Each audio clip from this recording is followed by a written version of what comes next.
What if the person you trust most is hiding a secret that could cost you your life? Officer Collins responds to a routine call only to discover a death that wasn't random, a widow who may not be innocent, and a darkness lurking just beyond the orchard. Some cases aren't solved, they consume you. The final tape of this miniseries, The Trooper Files. Welcome to the 3 a.m. tapes. Case 9. The rain hadn't stopped in 2 days. It drummed steadily against the windshield of my cruiser, each drop blurring the halo of the streetlights as I parked outside the precinct. My shift had technically ended an hour ago, but paperwork kept me shackled at my desk until fatigue burned behind my eyes. I was halfway to convincing myself to go home when the radio crackled. "Collins, we've got something for you. Homicide, 23rd and Dawson, your closest." I froze. Homicides weren't exactly rare, but they carried a weight with them, like an old wound reopening. I thought of Case 7, the kidnapping, the one that still kept me up at night. I'd rescued the kid, but I could still hear the muffled screams in my head. My hands tightened on the steering wheel. "Dispatch, copy," I said, voice flat. I turned the ignition, feeling that familiar knot coil in my gut.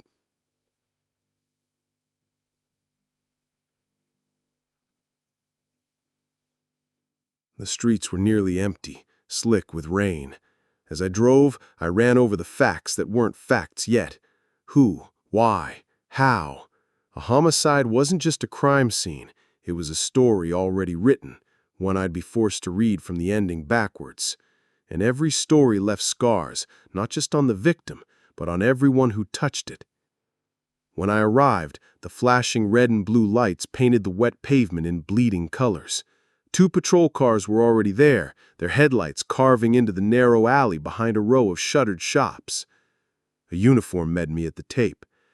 "Evening, detective. Victim's male, mid-30s. No ID yet. Looks like multiple stab wounds." I ducked under the tape, the air thick with the stench of garbage and rain-soaked asphalt. The body lay crumpled near a dumpster, the blood already diluted into the puddles around it. His shirt was torn, his face pale, eyes wide open in a frozen stare that made my stomach twist. I crouched down, studying the pattern of the wounds. Too many. Frenzied. Whoever did this hadn't just wanted him dead, they'd wanted him erased. I asked any witnesses. "Shop owner across the street called it in. Said he heard shouting about an hour ago, but didn't see anything." I nodded, eyes tracing the ground. A footprint in the mud, smeared but deep, too large to be the victim's. Maybe a lead, maybe nothing. I stood, rain soaking into my collar, and looked down at the lifeless man. Someone had loved him. Someone would be waiting tonight, wondering why he hadn't come home. And I was the one who'd have to unravel the chaos that brought him here. For a moment, I let myself feel it. The weight, the quiet sorrow. Then I pushed it down. I couldn't afford to carry the grief of every stranger I met. Not if I wanted to last in this job. Still, as I stepped back, I couldn't shake the thought that this case felt different. The violence wasn't random. It was personal. And personal always meant dangerous.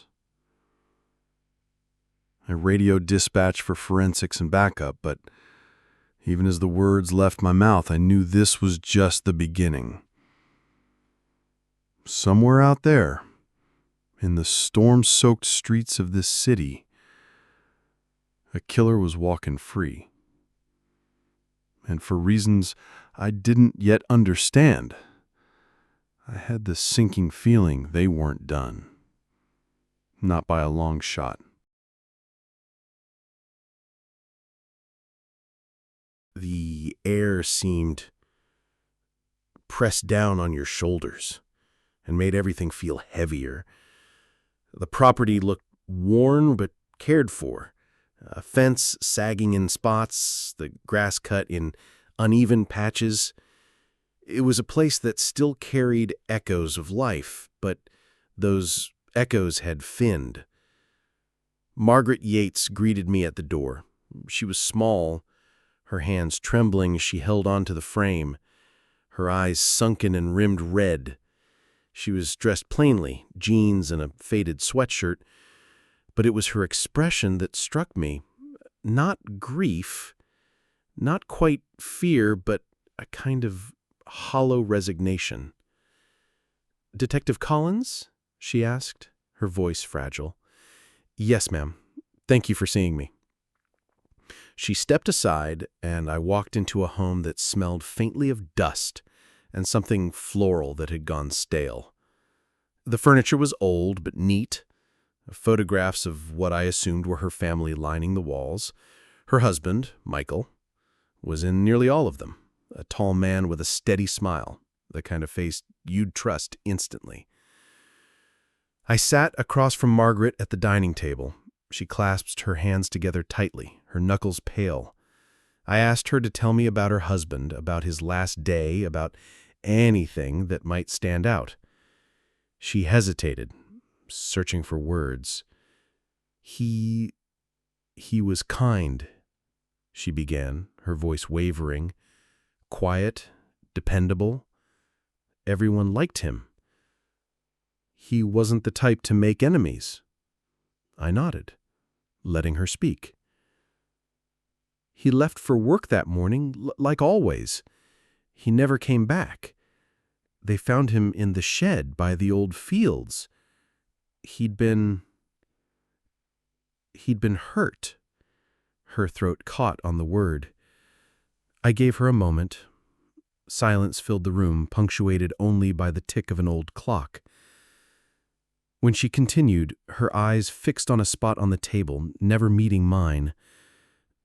There were arguments lately about money, about the land. He thought selling part of it to a developer would fix things, but the community didn't like it. Some called him a traitor. That got my attention. Did anyone threaten him directly? Her hands twisted together. She shook her head too quickly. No, not really. Just talk. I studied her, noting the way her shoulders hunched, the way her lips pressed tight as though holding something back. There was fear there, but also something else. Shame, maybe. Or I gently pressed further, but she grew quiet, almost retreating into herself. At one point, her gaze flicked toward the window, as though worried someone might be watching from the road. Before I left, I asked if I could look around. She agreed, though reluctantly. The inside of the shed was stripped bare, just tools, boxes, nothing out of place. Still, something didn't sit right with me. The corners were too clean, like someone had taken time to scrub them down. Margaret hovered by the doorway while I searched. When I turned back to her, I caught it. The faintest trace of relief when I found nothing obvious. Relief, not grief. As I stepped outside, the wind picked up, carrying the rustle of dry leaves. I glanced back at the house.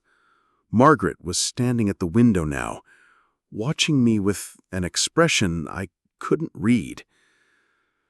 Something told me she knew more than she was saying. Something told me this wasn't just about land disputes or money. There was history here, quiet, buried, and dangerous. And I was going to have to dig it out, one fragile piece at a time.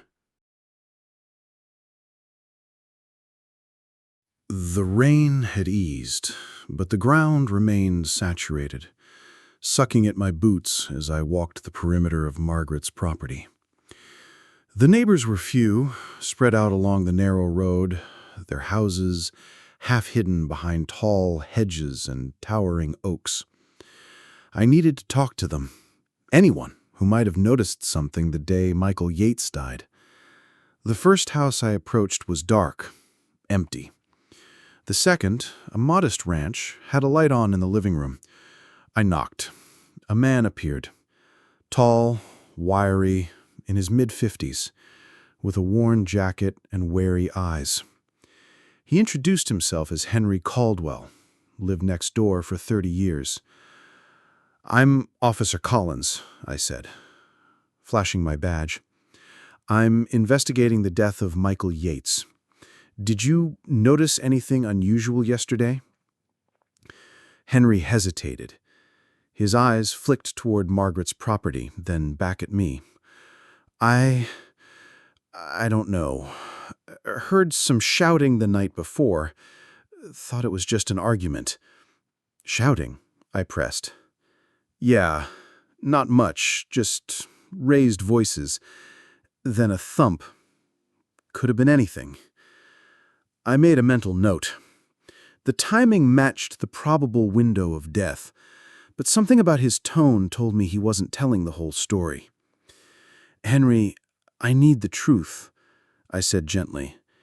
"Even if it seems small, anything could help." He shifted uneasily, glancing over his shoulder. Finally, he muttered, "I didn't want to get involved, but you should check the storage shed at the back of his property. There's something there." I raised an eyebrow. "The shed? Margaret showed me inside already. Nothing unusual." Henry shook his head, his hand trembling slightly. "No, not the one she keeps tidy. The other one, the one near the trees, behind the old orchard. He never wanted anyone near it. I don't know why. I never looked inside. But there's a smell sometimes. Bad smell." My pulse quickened. The orchard shed hadn't been on my radar. I thanked him and headed toward the back, rain-slick grass crunching under my boots. The shed was small, dilapidated, nearly camouflaged among the overgrown trees. The door was locked, rusted. I forced it open with my shoulder, the metal groaning in protest. Inside, the air hit me like a punch. A mixture of decay and iron, like rotting meat. And then I saw it. A shallow pit, partially covered by a tarp. The edges of disturbed earth were fresh. My stomach turned. Carefully, I pulled back the tarp. Nothing but mud and broken branches. But beneath, I noticed a small metal box, half buried.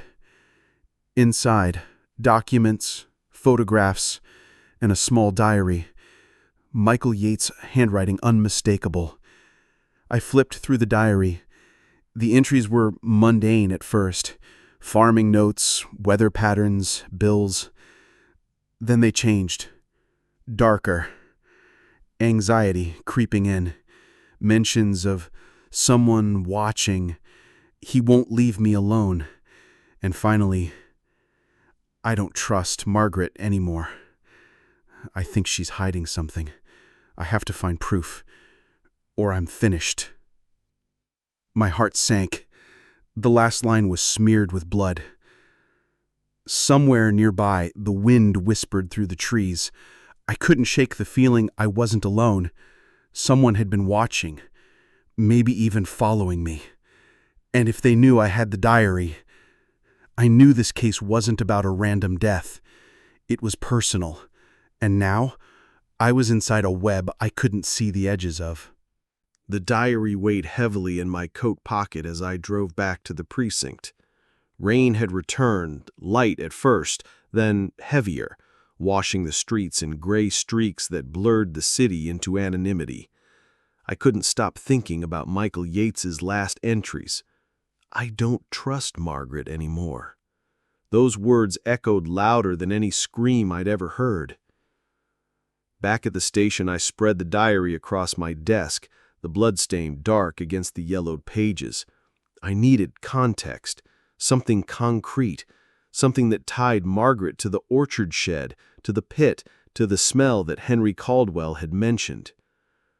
I called the forensic team, requesting analysis of the diary for fingerprints and DNA. While I waited, I dug into Margaret's history. Public records showed nothing unusual. She'd lived in the area for decades, married for nearly 30 years, with no arrests, no disputes, a quiet life. And yet, something nagged at me. A photo of Margaret and Michael in front of the farmhouse caught my eye, smiling, arms around each other. It was the kind of photo people used for Christmas cards. But in the background, near the trees, I thought I saw a figure? A man standing just beyond the orchard, face obscured by shadow? Too easy to dismiss. Still, the detail burned in my mind. I went back to Ashwood Drive that evening. Margaret's porch light was on, soft and yellow, casting long shadows across the lawn. I knocked. She answered quickly, almost too quickly, and smiled. Strained but practiced. "Detective Collins," she said. "Back again." "Yes, ma'am," I said. "I have some follow-up questions regarding the orchard shed." Her eyes flickered, a tiny twitch. Then she motioned me inside. I watched her as she moved through the house, noting every detail, the way she avoided certain areas, the way her hands gripped the counter. Then she paused. "Detective," she said slowly, "I think you should sit." Something in her tone made me uneasy, but I complied. She leaned close, voice dropping. "Michael, he found out. He realized I knew things I shouldn't have, and he threatened to leave, to go to the police himself. He didn't understand I was protecting someone. I didn't want anyone to get hurt." I felt my chest tighten. Protecting who? Her eyes filled with tears. "You don't know them, Detective. You can't." I pressed, but she shook her head. "Please, just stop asking. I'm not the enemy. I never wanted this. But now, it's too late." I left her house that night with more questions than answers. Margaret's story didn't line up with Michael's diary. Something else was at play. Something that linked the orchard, the pit, and perhaps even Henry Caldwell. And then my phone vibrated. A message. No sender, just a photo. It was me, standing in the orchard, taken from behind a tree, timestamp 10 minutes ago. I froze. Someone was watching. Someone had been watching me the entire time. And if they could follow me, follow my every move, then Margaret's warning wasn't just words, it was a threat. I realized in that moment that I wasn't just investigating this case anymore. I was part of it. And the closer I got to the truth, the more dangerous it became. I returned to the orchard at dusk. The sky had burned to a bruised purple, clouds thick and low. Every step felt heavier than the last, the soft squelch of wet leaves underfoot, a constant reminder that I was walking somewhere I shouldn't. I wasn't sure what I expected. Find evidence, answers, or just confirmation that Margaret had been telling the truth. But I knew one thing. I couldn't leave until I had a clearer picture. The orchard was silent, except for the occasional rustle of branches. Shadows pooled in the spaces between the gnarled trees. I approached the shed, flashlight in one hand, gun in the other. The lock had been broken since my last visit, and the door hung ajar. I swallowed hard and pushed it open. Inside, the pit was exposed again, the tarp half covered in dirt. I knelt, shining the light into it. Nothing moved. Nothing looked out of place. The metal box was gone. The diary, the photos, all vanished. Whoever had taken it left no trace. And yet, something felt wrong. A faint trail of footprints led away from the shed, heading toward the far side of the orchard where the trees grew thick.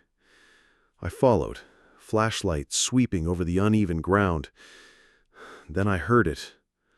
A soft rustle, like someone moving just beyond visibility. "Who's there?" I called, voice low but steady. No answer. Just the sound of my own breathing. Then a whisper. "Detective Collins." I froze. The voice was close, too close, almost behind me. I spun around, gun raised, flashlight scanning the dense trees. Empty. I took a step forward. Another whisper. "I see you." My pulse quickened.